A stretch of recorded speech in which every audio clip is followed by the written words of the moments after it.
Buenos días, República Dominicana. Gracias por estar de nuevo con nosotros. Un verdadero placer, un honor compartir con ustedes nueva vez a través de este Canal 6, 60 minutos de información, lo más importante que ha ocurrido en el país y en el mundo durante la semana que acaba de transcurrir.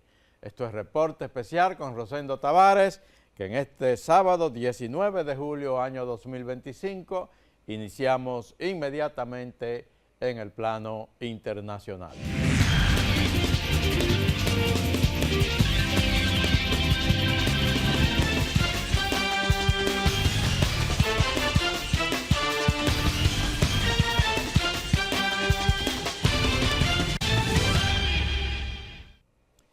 Comenzamos en Washington, capital de los Estados Unidos.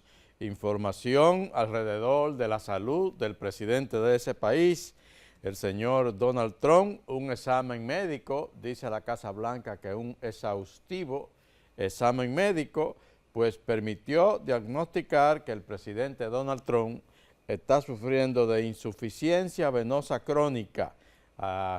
Unos exámenes que se realizaron tras detectarse que el presidente estaba sufriendo hinchazón en sus piernas, entre otras molestias, pero la Casa Blanca informó además que en sentido general la salud del presidente está en buenas condiciones.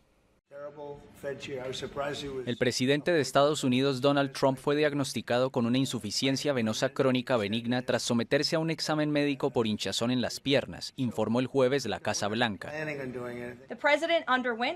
El presidente se sometió a un examen completo, incluyendo estudios diagnósticos vasculares. Se realizaron ultrasonidos Doppler venosos bilaterales de las extremidades inferiores que revelaron insuficiencia venosa crónica, una condición benigna y común, especialmente en personas mayores de 70 años. Es importante destacar que no hubo evidencia de trombosis venosa profunda ni de enfermedad arterial. En abril, Trump dijo estar en muy buena forma tras someterse a un chequeo médico rutinario. En respuesta a las especulaciones sobre fotos recientes en las que se ven hematomas en las manos del mandatario, la secretaria de prensa afirmó que se debe a una leve irritación de los tejidos blandos causada por los frecuentes apretones de manos y el uso de aspirina, que toma como prevención cardiovascular. Continuamos con el presidente de los Estados Unidos. Le ha pedido a la fiscal general, a la señora Pam Bondi, que publique una parte de los documentos del famoso caso Jeffrey Epstein para aplacar sobre todo la rebelión que se ha dado en su movimiento MAGA, Make America Great Again, que han estado reclamando de la Casa Blanca la publicación de esos informes, como lo prometió Trump y como lo prometieron sus principales asesores de campaña durante precisamente la campaña electoral, pero que ahora dicen que no es necesario publicarlo porque realmente no hay cosas tan complicadas. El presidente de Estados Unidos, Donald Trump, demandó el viernes al magnate de los medios Rupert Murdoch y el diario The Wall Street Journal por un artículo sobre una carta de cumpleaños obscena que habría escrito al financiero Jeffrey Epstein, quien se suicidó en 2019 antes de ser enjuiciado por delitos sexuales. Trump presentó una demanda por difamación y calumnia contra el diario, dos de sus periodistas y Rupert Murdoch, cuya familia controla el medio. El republicano reclama al menos $10,000 millones en la demanda presentada en Miami ante el Tribunal Federal del Distrito Sur de Florida. El presidente afirmó que el artículo es falso, malicioso, difamatorio y llamó inútil al periódico The Wall Street Journal en su plataforma Truth Social. Trump acusa a los involucrados de haber inventado la historia para difamar su carácter e integridad, además de retratarlo de manera engañosa. Dow Jones, grupo propietario del diario, dijo el viernes que se defenderá vigorosamente. El artículo causante de la demanda fue publicado el jueves y se refiere a una carta lasciva que supuestamente Trump envió a Epstein por sus 50 cumpleaños a principios de la década de 2000, cuando el presidente era un millonario magnate inmobiliario. Trump ha sido presionado por parte de su base de simpatizantes, que sospechan que Epstein fue asesinado en su celda para evitar revelaciones sobre personalidades poderosas y ricas. Acusan al gobierno republicano de intentar acallar el asunto demasiado rápido. El presidente solicitó a su fiscal general, Pam Bondi, que publique todos los testimonios relevantes del proceso judicial relacionado con Epstein, pero según Daniel Goldman, congresista demócrata y exfiscal federal, estos documentos no se referirán a otros, sino solo a Epstein y al amante del financiero ya condenada. Seguimos ahí en Estados Unidos, pero nos vamos con la fiscal general Pamela Bondi, Pam Bondi, quien estuvo visitando la cárcel de Alcatraz, en la isla Alcatraz, allá en San Francisco, California, cerrada hace más de 60 años, pero que ahora Donald Trump ha hecho intentos por reabrirla para llevar allí, dice él, a criminales peligrosos. La idea parecía que se había descartado, pero ahora, con esta visita y este recorrido de la secretaria de Justicia, los comentarios han vuelto a resurgir con respecto a la posibilidad de que Alcatraz comience a recibir de nuevo a presidiarios. La isla de Alcatraz, histórica prisión en San Francisco, California, que albergó a los más notables criminales, hoy abierta para turistas y público en general, que la administración Trump busca llenar nuevamente de prisioneros.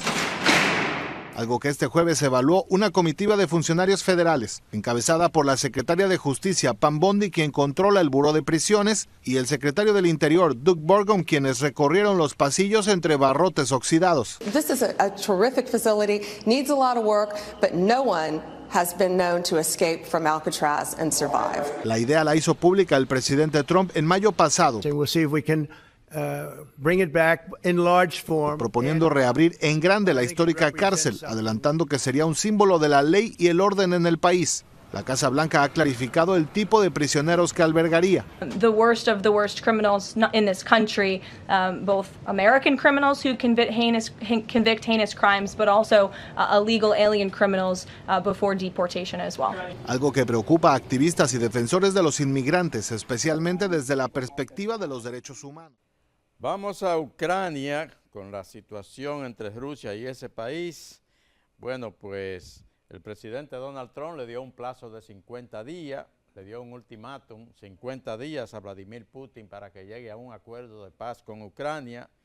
De lo contrario, le dice Trump, le aplicaría un arancel del 100% tanto a Rusia como a sus socios comerciales, dígase la India, Brasil, entre otros, China, entre otros, pero la verdad es que Vladimir Putin ha dicho que necesita más tiempo para eso, pero lo más importante es que este plazo de 50 días de Trump, dicen los entendidos, que ha reforzado el control de Rusia sobre el campo de batalla en Ucrania y que definitivamente por ahora no hay posibilidad de llegar a ese acuerdo de paz. ¿Ha dado Donald Trump en el clavo al amenazar con atacar la economía rusa? En cualquier caso, el portavoz del Kremlin parece no tomarse a la ligera el ultimátum de 50 días de Trump. Las declaraciones del presidente estadounidense son bastante serias. Algunos elementos parecen estar dirigidos personalmente al presidente Putin. Sin duda necesitamos tiempo para analizar lo que se dijo en Washington. Cuando el presidente Putin lo considere necesario, se pronunciará al respecto. Graves porque esas sanciones aduaneras estarían dirigidas contra los socios de Rusia y podrían afectar sus exportaciones, sobre todo su gas y su petróleo. En Moscú, los lugareños parecen estar acostumbrados a los giros del presidente estadounidense. No son más que palabras y no conducirán a ninguna acción concreta por parte de los estadounidenses.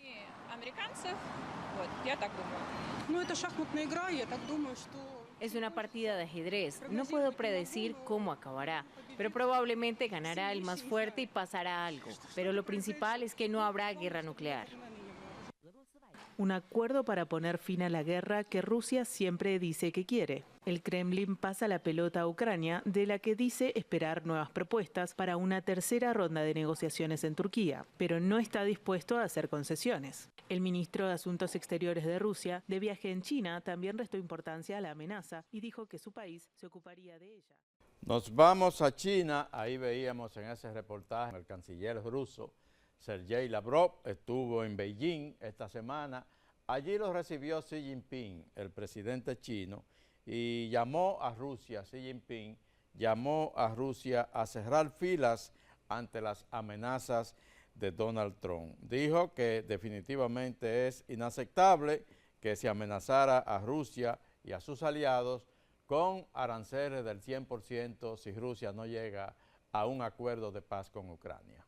El presidente de China, Xi Jinping, prometió reforzar el apoyo de su país a Rusia durante una reunión con el canciller ruso Sergei Lavrov celebrada en Pekín. El encuentro tuvo lugar tras la cumbre ministerial de la Organización de Cooperación de Shanghái, donde según medios estatales, Xi reafirmó su compromiso de fortalecer la alianza estratégica con Moscú. El mandatario chino pidió implementar los consensos alcanzados con su homólogo ruso Vladimir Putin y fortalecer la coordinación bilateral.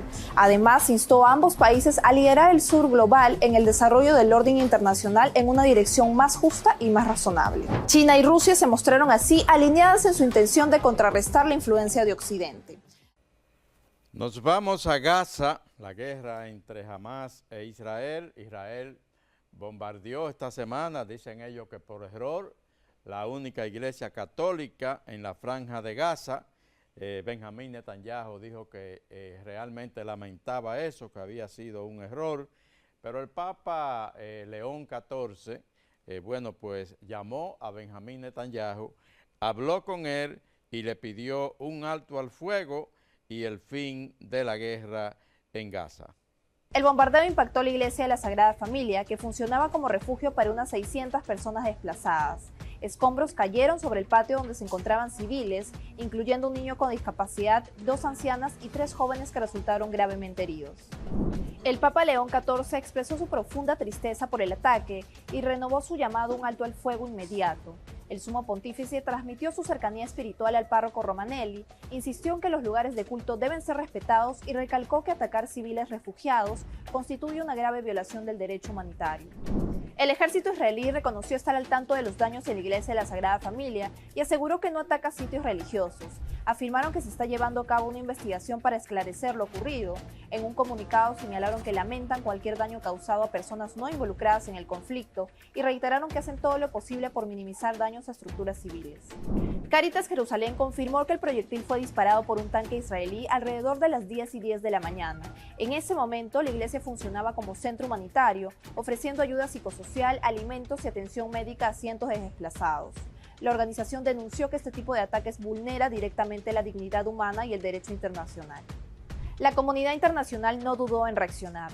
La primera ministra de Italia, Giorgia Meloni, responsabilizó a Israel y calificó como inaceptables los ataques contra civiles. Durante 2024, más de 800 mezquitas han sido destruidas en Gaza.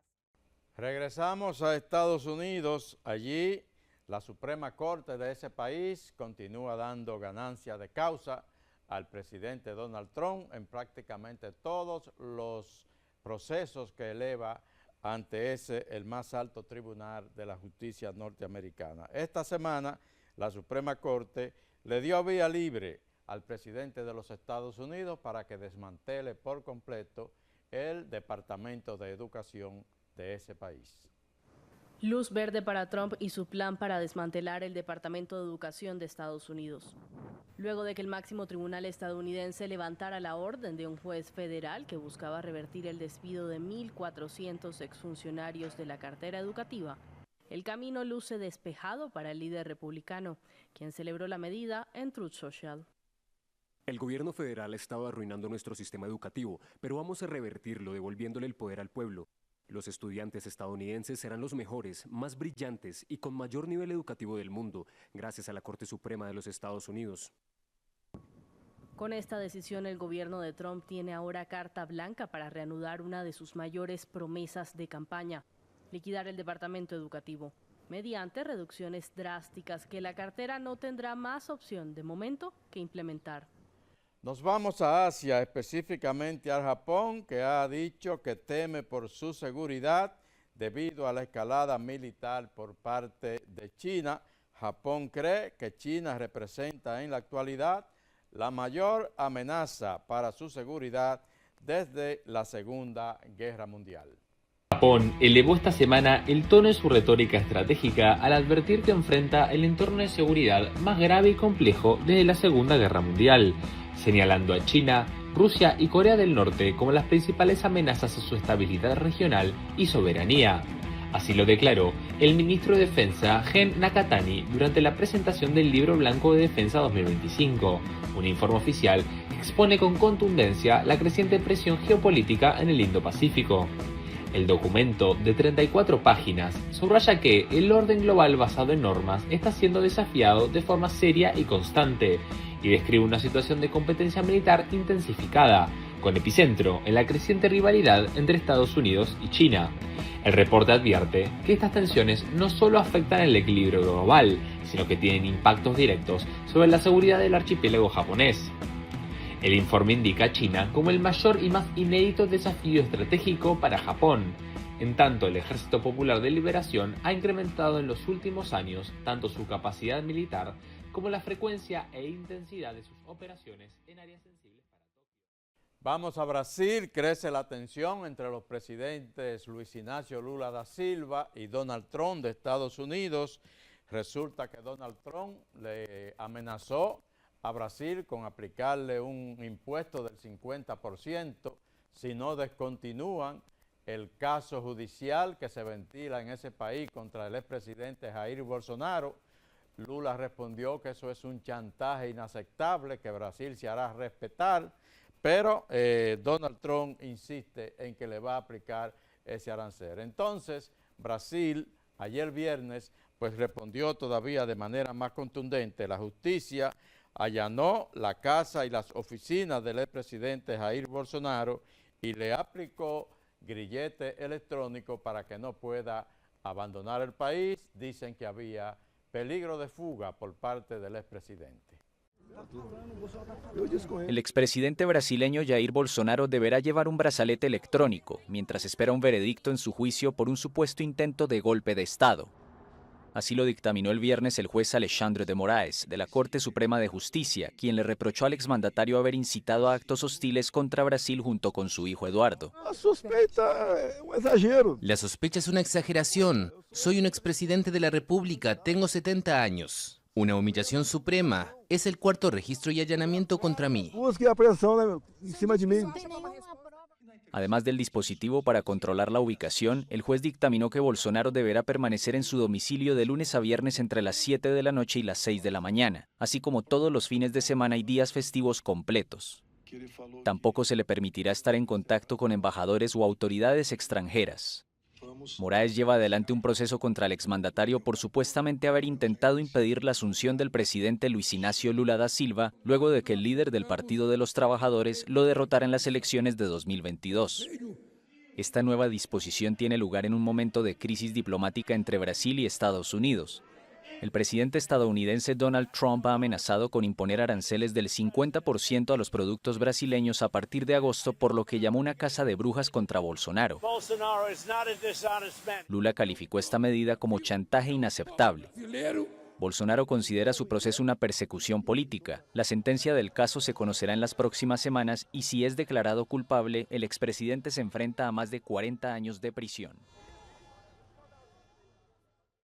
Vámonos a Cuba. Allí tuvo que renunciar del cargo la señora María Elena Feitó, que era la secretaria de Trabajo de Cuba. Resulta que en Cuba hay escasez de alimentos, hay problemas con la electricidad, hay problemas de muchos tipos. La dictadura está básicamente inhabilitada para responder a la población. Entonces la gente está buscando comida donde aparezca, dicen que hasta en la basura. Entonces, esta semana la señora secretaria de Trabajo dijo que esas personas que se hacen pasar por mendigos no eran más que personas disfrazadas que han encontrado en los vertederos de basura, dice ella, que un modo de vida fácil, que lo que buscan allí es materias primas para dedicarla a otra cosa. Eso no le gustó al presidente Miguel Díaz-Canel, la criticó, dijo que esas declaraciones eran insensibles e improcedentes y, por supuesto, la funcionaria tuvo inmediatamente que bajarse del cargo. Josuán Palacio, por favor. Unas declaraciones que provocaron indignación en Cuba. La ministra de Trabajo y Seguridad Social, Marta Elena Feitó, presentó su renuncia el martes, un día después de afirmar que en la isla no hay mendigos, sino que son personas disfrazadas. El presidente Miguel Díaz-Canel salió a apagar el incendio. Y durante una sesión del Parlamento, dedicó 20 minutos para corregir la plana a la funcionaria. Ninguno de nosotros puede actuar con soberbia, puede actuar con prepotencia.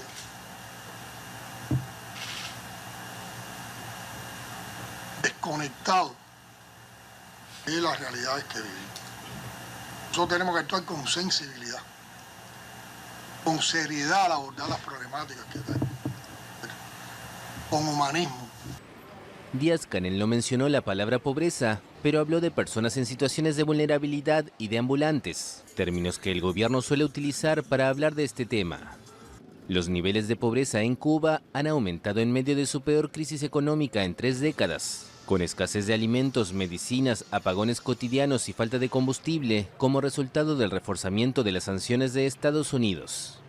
De acuerdo con el Centro de Estudios de la Economía Cubana de la Universidad de La Habana, la inflación acumulada entre 2018 y 2023 superó el 190%. En 2024, el gobierno reportó 189.000 familias y 350.000 personas en situación vulnerable beneficiadas con programas de asistencia social, entre los 9,7 millones de habitantes del país. Vámonos a México. El presidente de los Estados Unidos, Donald Trump, ha insistido esta semana en que los carteles del narcotráfico mexicano, los carteles del crimen organizado, tienen un fuerte control sobre México y dice que eso no se debería permitir. La presidenta de ese país, Claudia Sheinbaum, inmediatamente ripostó y le pidió al presidente de los Estados Unidos reconocer que su país tiene un grave problema de consumo de drogas y que eso genera mucho de esta situación. Además de que dijo que no hay ningún control en Estados Unidos para el tráfico de armas hacia México. El presidente de Estados Unidos, Donald Trump, prometió más aranceles a México y afirmó que los cárteles de drogas tienen un control sobre el país y los políticos mexicanos. Tras amenazar con imponer un arancel del 30% a México a partir del 1 de agosto,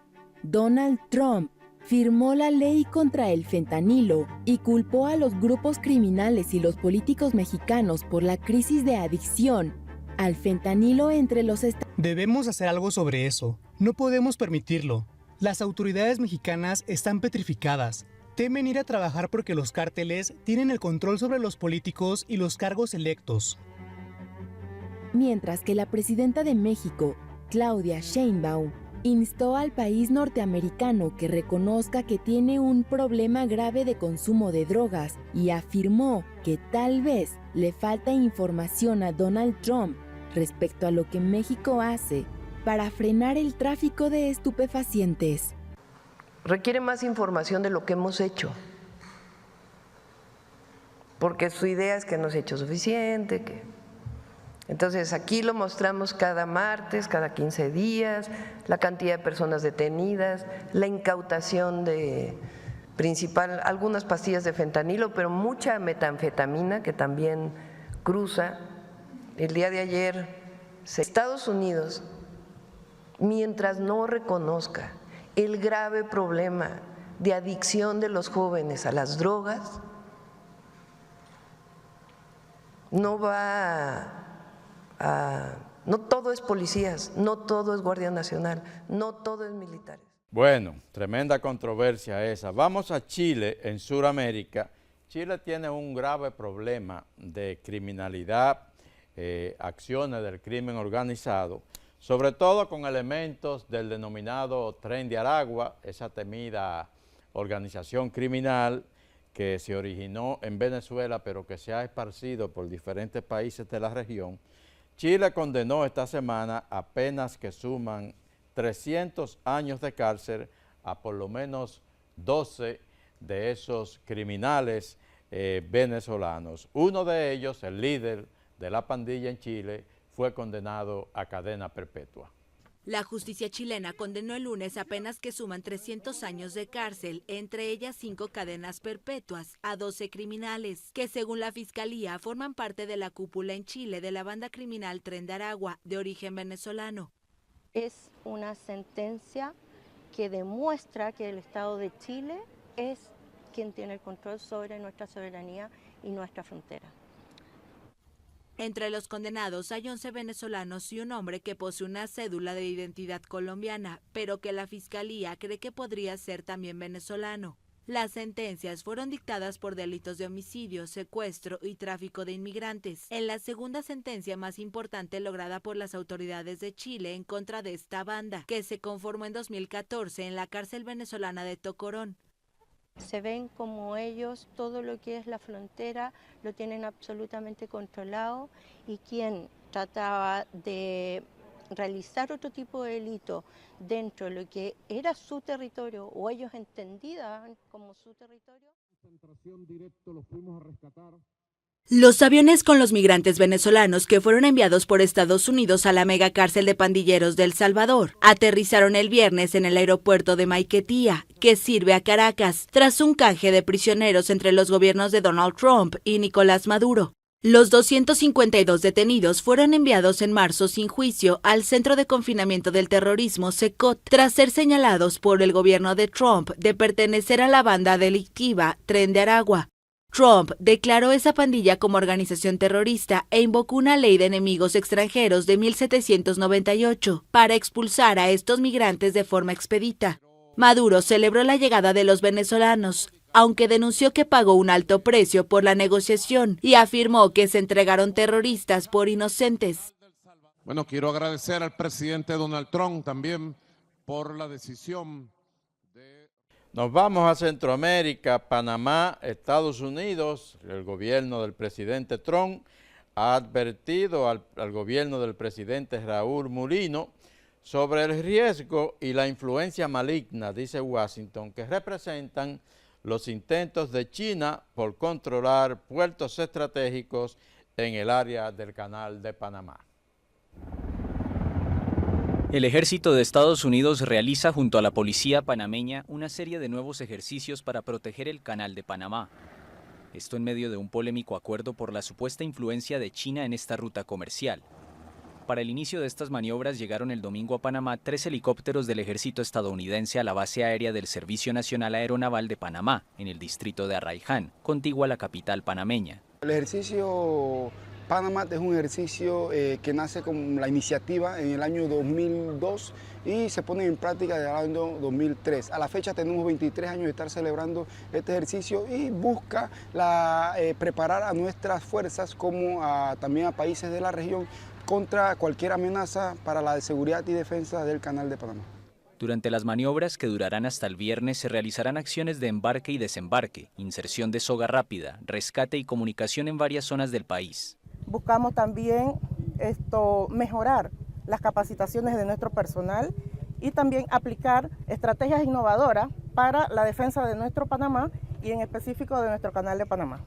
Hace un mes, soldados estadounidenses realizaron ejercicios similares en Panamá para proteger la vía interoceánica. Vamos a Italia. Allí ocurrió un accidente. El señor Felix Baumgartner, no sé si ustedes recuerdan aquel aventurero, aficionado a los deportes, extremos, que saltó de una plataforma en el espacio a 39 kilómetros de altura y saltó hacia el vacío y logró aquella hazaña histórica que el mundo entero se quedó asombrado. Bueno, pues el pasado jueves, él allá en Italia practicó un salto, practicaba con un parapente. Al parecer confrontó problemas de salud durante el proceso y se precipitó a tierra y lamentablemente falleció. El reconocido paracaidista austriaco Felix Baumgartner, mundialmente famoso por su salto desde la estratosfera, falleció este jueves a los 56 años tras sufrir un accidente mientras practicaba parapente en la región italiana de las Marcas, Centro, informaron medios locales. El incidente ocurrió cuando Baumgartner aparentemente sufrió algún tipo de malestar durante el vuelo, lo que le hizo perder el control de su equipo y precipitarse en la piscina de un establecimiento turístico en Porto Sant'Elpidio, en la costa de Fermo.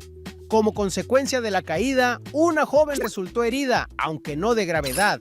Baumgartner, conocido por sus hazañas extremas, se hizo mundialmente famoso en 2012 por su salto desde la estratosfera, el cual le permitió establecer 3 récords mundiales, entre ellos el de convertirse en el primer hombre en romper la barrera del sonido sin el uso de un vehículo. En octubre de ese año, el austriaco protagonizó un intento desde 39 kilómetros con el que aterrizó en el desierto de Nuevo México. Bueno, luego de lamentar el accidente de ese aventurero de fama mundial, solo restaría decir que por lo menos murió haciendo lo que le gustaba. Fíjense que estaba de vacaciones y aún así estaba practicando deportes extremos. Lamentablemente su familia le vio caer en esa situación donde perdió la vida. Nos vamos a la pausa, retornamos enseguida en el plano nacional. Con la participación de los presidentes del Senado de la República, Ricardo de los Santos, y de la Cámara de Diputados, Alfredo Pacheco, la Comisión Bicameral, que estudia el proyecto de ley de Código Penal de la República Dominicana, se declaró en sesión permanente hasta concluir el estudio de esta importante pieza legislativa. El Senado de la República aprobó en segunda lectura el proyecto de ley que crea la Corte de Apelación de la Provincia Valverde, entre otras importantes piezas legislativas. El Congreso Nacional, junto a la Dirección General de Ética e Integridad Gubernamental y otras instituciones, se reunieron para impulsar la Estrategia de Integridad Nacional Interinstitucional con el objetivo de fortalecer la transparencia y la ética y la gestión pública. El presidente del Senado recibió una delegación de jóvenes de la Fundación Manos Unidas por el Autismo, procedentes del Distrito Nacional, quienes realizaron un recorrido por las instalaciones del órgano legislativo, conocieron su funcionamiento y la labor que realizan los senadores. Senado de la República Dominicana, participativo, inclusivo, transparente. Yo soy Roberto Otro, pero todos me conocen por mi apellido Otro. Déjalo ahí, que otro lo recoja. Por algún motivo, siempre quieren que yo ayude. Claro. Otro la paga.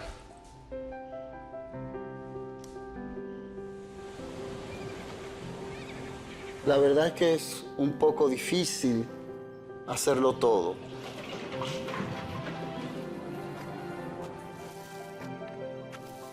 Es como si nadie más quisiera ayudar.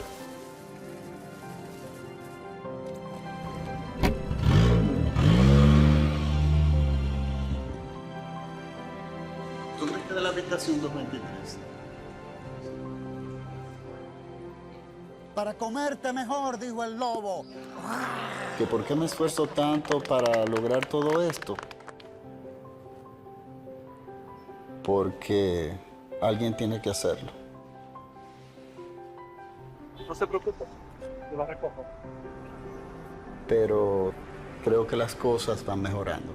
Si no dejamos todo a otro, podemos tener un futuro mejor. Banco BHD, el futuro que quieres.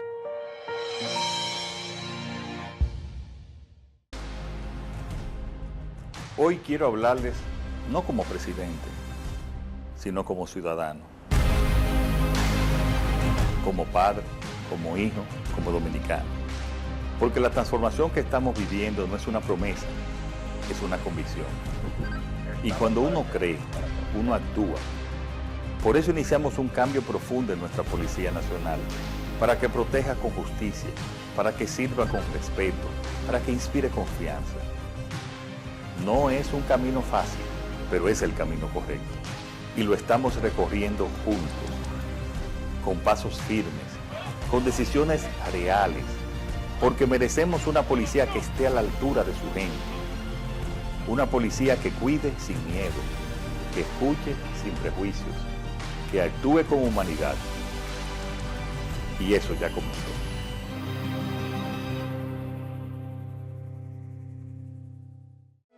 Pasa al siguiente nivel y cubre tu salud con Senasa. Si ya cumpliste 18 años y eres estudiante, tus padres o titular solo deben enviar cédula, constancia de estudio y acta de nacimiento al WhatsApp 809-284-5399 y así de fácil estarás reafiliado. Senasa, nuestro compromiso es tu salud. Y ahora, el bateador se prepara con 2 outs.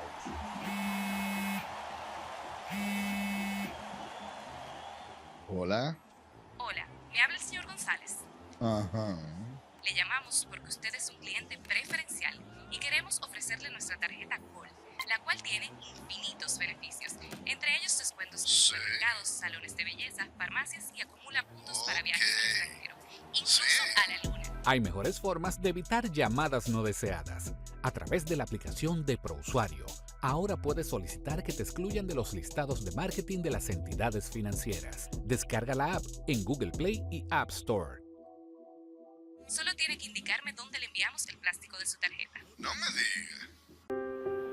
Yo soy Roberto Otro, pero todos me conocen por mi apellido Otro.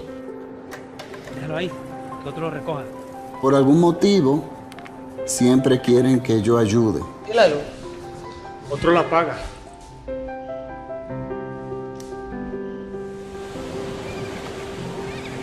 La verdad es que es un poco difícil hacerlo todo.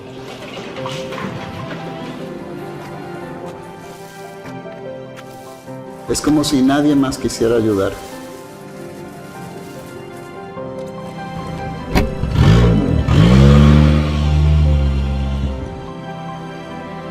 ¿Tú crees que de la habitación 223?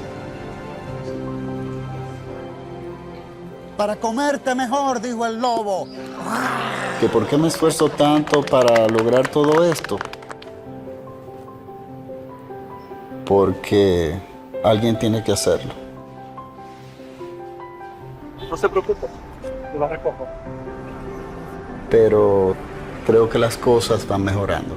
Si no dejamos todo a otro, podemos tener un futuro mejor. Banco BHD, el futuro que quieres.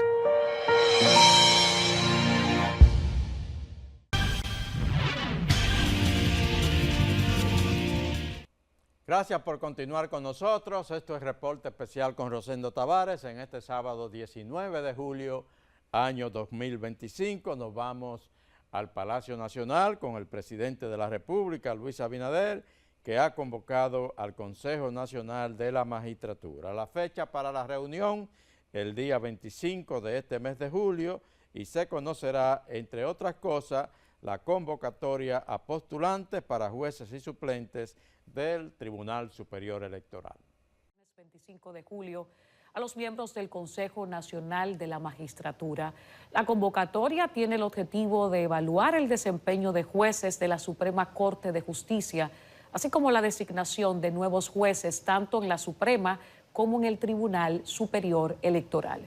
La Presidencia de la República establece que a cada consejero se le ha informado que esta primera reunión se convoca a los fines de conocer y decidir sobre la propuesta de cronograma para iniciar los siguientes procesos: evaluación de desempeño de 4 magistrados de la Suprema Corte de Justicia tras haber transcurrido 7 años desde sus designaciones, convocatoria de postulantes a jueces de la Suprema Corte de Justicia para ocupar la vacante resultante de la reciente salida del magistrado Napoleón Esteves Lavandier, y la convocatoria de postulantes a jueces y suplentes del Tribunal Superior Electoral para ocupar las vacantes del colegiado cuyo mandato concluye este mes de julio del 2025. El Senado de la República aprobó tanto el Código Laboral como el Código Penal, 2 iniciativas legislativas que han sido reclamadas durante mucho tiempo en el país. Finalmente las aprobaron, pero al parecer no todo el mundo está de acuerdo y las discusiones todavía continúan, y parece ser que habrá que de alguna manera modificar lo que se aprobó. El presidente de la República se refirió a ese tema durante la semanal del pasado lunes y allí dijo que tanto el Código Laboral como el Código Penal deben ser aprobados en la actual legislatura y que si no es así, él podría convocar a una legislatura extraordinaria. La reforma al Código Laboral sigue siendo una pieza de controversia entre las partes involucradas. Por esta razón, Abinader dice que convocaría una legislatura extraordinaria si esta modificación junto al Código Penal no son aprobadas por el Congreso Nacional en este periodo. Tú sabes que la política siempre de este gobierno es buscar el consenso. Me parece que habían algunos temas que había que corregir, se están trabajando ya en ese sentido, porque tanto ese código como el Código Penal, como también la modificación a la Ley 340 debe de salir en esta legislatura, debería de salir en esta legislatura. Convocaría una legislatura extraordinaria. Espero no hacerlo, porque está en su etapa final. Durante el encuentro la semanal con la prensa, el tema central fue las acciones del gobierno contra la corrupción, escenario donde se informó que unos 287 expedientes entre el 2020 al 2025 han sido enviados al Ministerio de Administración Pública por faltas administrativas y anunció la creación de una unidad antifraude para prevenir la corrupción en el Estado. 144 proveedores inhabilitados por fraude documental y violaciones graves a la ley. Y más de 618 respuestas a entidades de control entregadas de 3.900 certificaciones a procesos investigativos.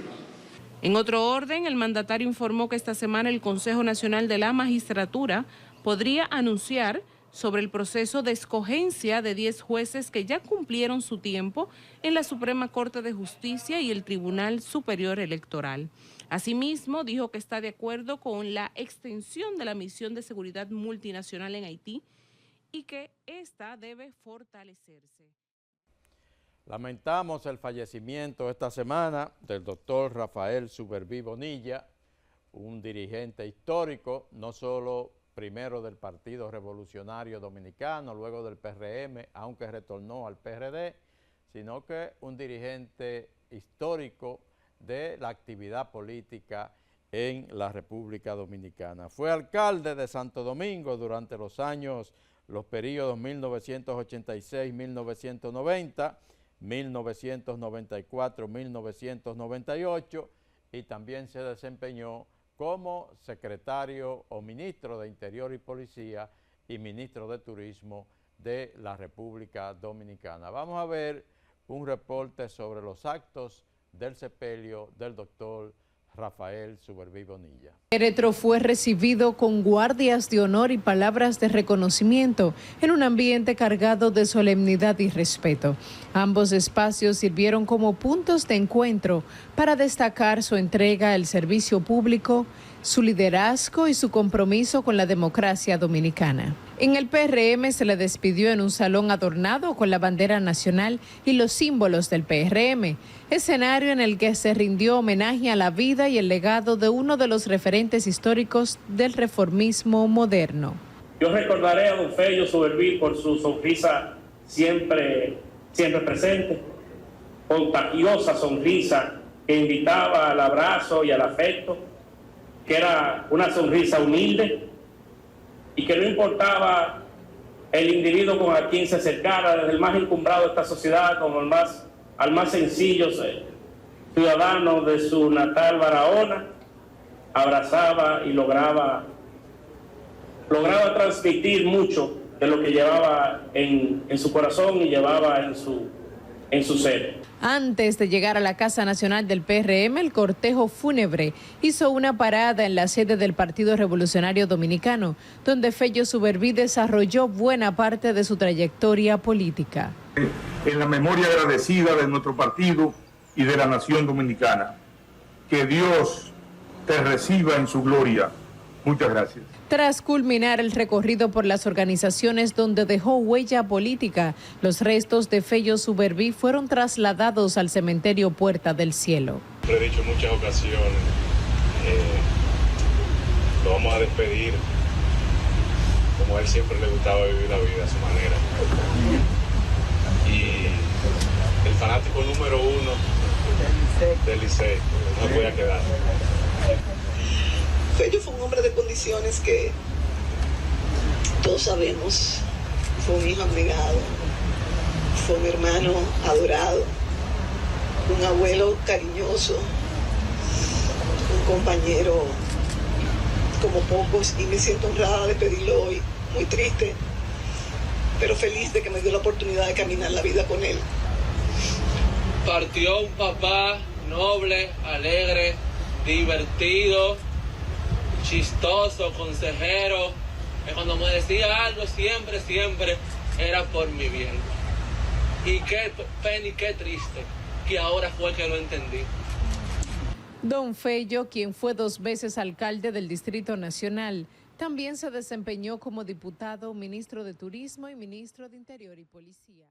El gobierno de Luis Abinader inauguró en Santiago, o mejor dicho, el presidente Luis Abinader inauguró en Santiago la 8ª reunión de ministros en materia de seguridad pública de las Américas. Allí anunció que depositará ante el Congreso Nacional el proyecto de reforma policial y que lo hará el próximo 16 de agosto.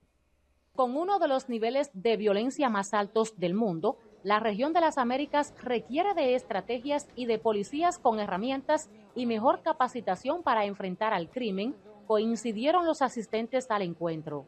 Sigamos contribuyendo en la modernización de nuestras organizaciones policiales, fortaleciendo la cooperación internacional y elevando los estándares del servicio y la actuación policial.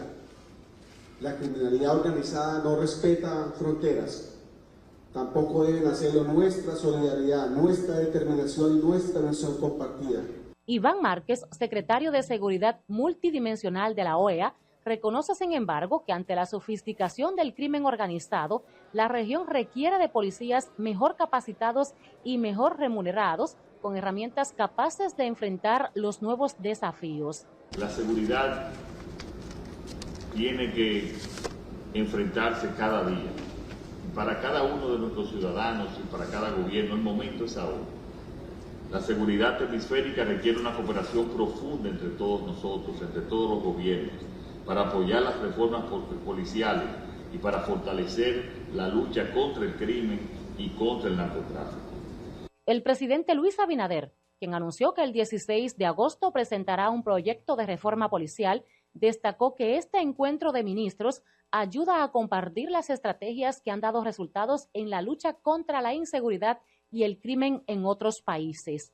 Desde que estoy en la actividad política, desde el año 2000, activo desde el año 2008, reviso todas las encuestas y el problema de criminalidad ha estado siempre entre las primeras 3 preocupaciones de los ciudadanos. En relación al tema de la seguridad ciudadana, el gobierno dominicano propone un enfoque central de la gestión policial desde una perspectiva orientada a la reforma y transformación. Vamos a una nueva pausa comercial, retornamos enseguida. Con la participación de los presidentes del Senado de la República, Ricardo de los Santos, y de la Cámara de Diputados, Alfredo Pacheco, la Comisión Bicameral, que estudia el proyecto de ley de Código Penal de la República Dominicana, se declaró en sesión permanente hasta concluir el estudio de esta importante pieza legislativa. El Senado de la República aprobó en segunda lectura el proyecto de ley que crea la Corte de Apelación de la Provincia Valverde, entre otras importantes piezas legislativas. El Congreso Nacional, junto a la Dirección General de Ética e Integridad Gubernamental y otras instituciones, se reunieron para impulsar la Estrategia de Integridad Nacional Interinstitucional con el objetivo de fortalecer la transparencia y la ética en la gestión pública. El presidente del Senado recibió una delegación de jóvenes de la Fundación Manos Unidas por el Autismo procedentes del Distrito Nacional, quienes realizaron un recorrido por las instalaciones del órgano legislativo, conocieron su funcionamiento y la labor que realizan los senadores. Senado de la República Dominicana, participativo, inclusivo, transparente. Yo soy Roberto Otro, pero todos me conocen por mi apellido Otro. Déjalo ahí, que otro lo recoja. Por algún motivo, siempre quieren que yo ayude. Claro. Otro la paga.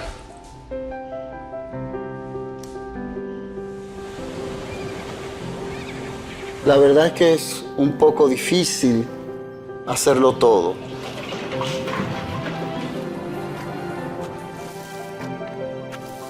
Es como si nadie más quisiera ayudar.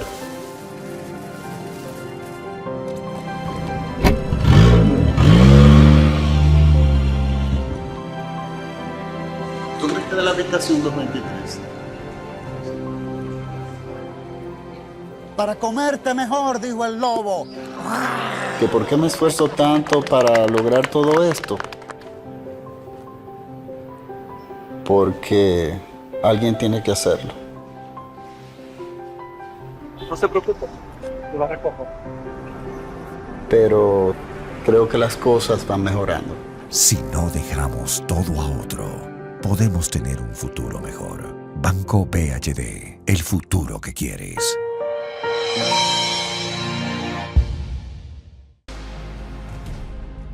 Hoy quiero hablarles no como presidente, sino como ciudadano, como padre, como hijo, como dominicano. Porque la transformación que estamos viviendo no es una promesa, es una convicción. Y cuando uno cree, uno actúa. Por eso iniciamos un cambio profundo en nuestra Policía Nacional, para que proteja con justicia, para que sirva con respeto, para que inspire confianza. No es un camino fácil, pero es el camino correcto. Y lo estamos recorriendo juntos, con pasos firmes, con decisiones reales, porque merecemos una policía que esté a la altura de su gente. Una policía que cuide sin miedo, que escuche sin prejuicios, que actúe con humanidad. Y eso ya comenzó.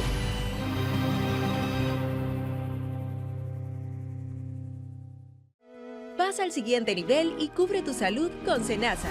Si ya cumpliste 18 años y eres estudiante, tus padres o titular solo deben enviar cédula, constancia de estudio y acta de nacimiento al WhatsApp 809-284-5399 y así de fácil estarás reafiliado.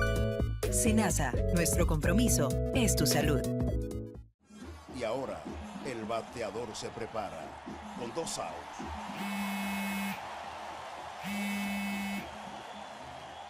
Hola. Hola, me habla el señor González. Ajá. Le llamamos porque usted es un cliente preferencial y queremos ofrecerle nuestra tarjeta Gold, la cual tiene infinitos beneficios, entre ellos descuentos en supermercados, salones de belleza, farmacias y acumula puntos para viajes al extranjero, incluso a la luna. Hay mejores formas de evitar llamadas no deseadas. A través de la aplicación de ProUsuario, ahora puedes solicitar que te excluyan de los listados de marketing de las entidades financieras. Descarga la app en Google Play y App Store. Solo tiene que indicarme dónde le enviamos el plástico de su tarjeta. No me diga.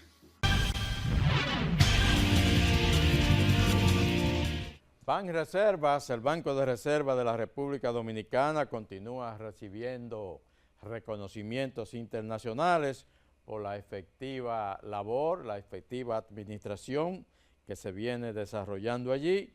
Recibió 5 premios por parte de la revista Euromoney allá en Londres, Inglaterra. Un premio al mejor banco de América Latina en responsabilidad social y corporativa, mejor banco de República Dominicana, mejor banco para pymes del Caribe y el mejor banco para pymes de República Dominicana. La verdad que grandes reconocimientos al Banco de Reserva que fueron agradecidos por el presidente ejecutivo del mismo, el señor Samuel Pereira, que viajó a Londres para recibir las premiaciones. La revista europea Euromoney otorgó al Banco de Reserva 5 importantes premios. Mejor Banco Digital de la República Dominicana, Mejor Banco de América Latina en responsabilidad social y corporativa, Mejor Banco de la República Dominicana, Mejor Banco para Pymes del Caribe y Mejor Banco para Pymes de la República Dominicana. Los nuevos galardones fueron recibidos en la capital inglesa por Samuel Pereira, presidente ejecutivo del Banreservas, y José Obregón, vicepresidente ejecutivo de Negocios Internacionales y Gobierno Corporativo de la institución financiera. Ha surgido una gran controversia en el país con el anuncio de que el gobierno, en su propósito de mejorar el tránsito en la República Dominicana, se propone hacer una pequeña modificación a la estructura del Jardín Botánico Nacional para ampliar la avenida República de Colombia. Bueno, ha surgido una gran controversia con eso y el gobierno se ha visto obligado a dar algunas explicaciones. Y José Ignacio Paliza, el ministro de la Presidencia de la República, pues anunció que el próximo miércoles 23 de este mes de julio dará un informe alrededor de qué será exactamente el proyecto alrededor del Parque Botánico. Muy buenas tardes. Mucha gente ha expresado su inquietud por las obras de infraestructuras que se construyen en los alrededores del Jardín Botánico donde me encuentro en este momento. Y lo entiendo, porque el botánico no es cualquier cosa. Es uno de los espacios más valiosos que tenemos. Es el pulmón de esta ciudad. Como saben, el gobierno dominicano está inmerso en buscar soluciones a un problema real que tenemos, el tránsito. Y justamente en esta zona, miles de personas, todos los días, se ven atrapados en tapones interminables. ¿Cómo podemos resolver esto? Con infraestructura moderna, bien pensada, que alivie el flujo vehicular y le devuelva el tiempo a la gente. Justamente por eso estamos aquí hoy, recorriendo todo lo planificado, analizando sus detalles, sus características, sus retos y virtudes. Porque esto debe hacerse con responsabilidad, respeto y visión de futuro, cuidando nuestro jardín y sus riquezas. Lo que da vida, se protege. ¿Cómo lo haremos? Ven tú mismo. Vamos a terminar con el Ministerio de Relaciones Exteriores, el Instituto del Dominicano en el Exterior, el INDEX, dio esta semana el informe sobre la actualización de la diáspora en el exterior. ¿Cuántos dominicanos están viviendo fuera de la República Dominicana? A esta fecha, dice el Ministerio, 2.874.124 dominicanos viven en el exterior. La mayoría de ellos en Estados Unidos, donde estarían viviendo 2.398.000 dominicanos, y el segundo grupo más importante en España, donde viven 201.000 dominicanos. La verdad es que la diáspora sigue creciendo porque el informe indica también que se ha incrementado en el último año en más de 27.000 dominicanos que han salido a vivir en el extranjero. La visión del gobierno de garantizar que nuestras políticas migratorias se basen en información precisa y verificable. Un documento que nos habla de identidad, de presencia y también de futuro. Esto no se trata de cuántos somos, se trata de que por fin somos reconocidos. El informe indica además que Estados Unidos sigue siendo el principal destino con 2.3 millones de dominicanos, seguido por España, donde viven más de 201.000. También incluye nuevas variables y un mayor alcance geográfico, abarcando ahora 119 demarcaciones, entre ellas Egipto, Emiratos Árabes Unidos, Qatar, integradas por primera vez. Gracias por haber estado con nosotros. Esto ha sido Reporte Especial con Rosendo Tavares en este sábado 19 de julio del año 2025, como de costumbre, al más alto nivel periodístico. Tengan todos muy buen fin de semana y nos encontramos el próximo sábado.